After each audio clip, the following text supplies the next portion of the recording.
dalam kasih Tuhan kita Yesus Kristus. Lexio Divina 9 Juni 2023. Rema yang saya ambil terdapat dalam Injil Markus bab 12 ayat 36 yang berbunyi, Daud sendiri oleh pimpinan Roh Kudus berkata, Tuhan telah berfirman kepada Tuanku, duduklah di sebelah kananku, sampai musuh-musuhmu kutaruh di bawah kakimu. Kesaksianku. Suatu saat, saya tergabung dalam sebuah panitia acara kerohanian. Dalam acara tersebut, saya bertemu dengan senior saya yang juga sesama panitia.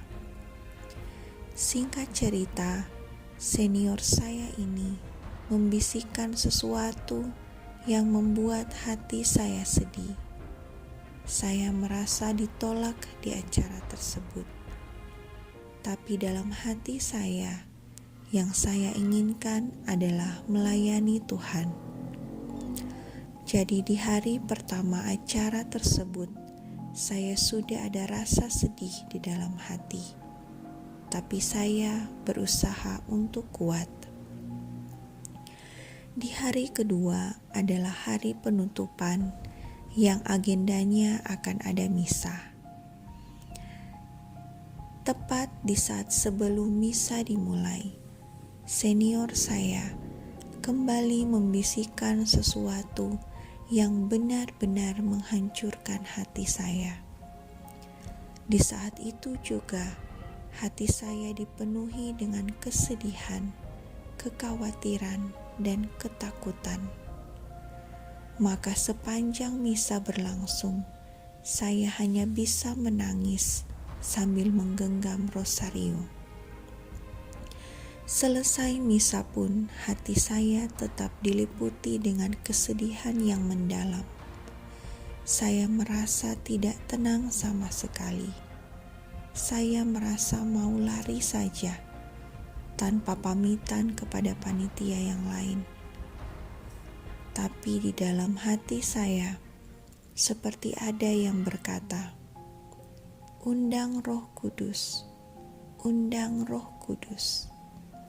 Saat itu juga, saya langsung lari ke parkiran karena di tempat itu tidak ada orang sama sekali, sebab semua orang sedang fokus pada acara penutupan di dalam gedung.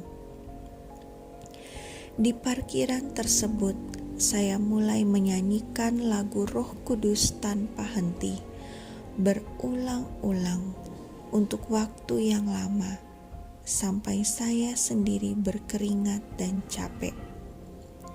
Saya berkata pada diri saya bahwa saya tidak akan berhenti sampai hati saya tenang kembali.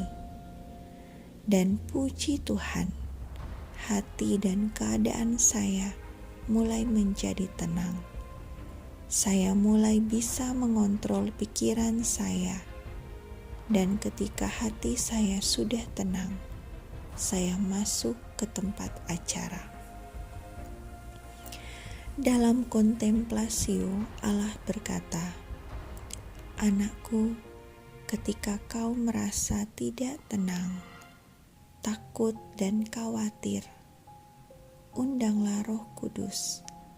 Biarkanlah Rohku memenuhi hatimu dan menghalau segala yang jahat dalam hati dan pikiranmu. Kesimpulan yang bisa saya bagikan, jika sesuatu mengganggu hatimu atau ada sesuatu yang sedang kau hadapi dan kau bingung harus berbuat apa, maka libatkanlah Roh Kudus dalam setiap situasimu.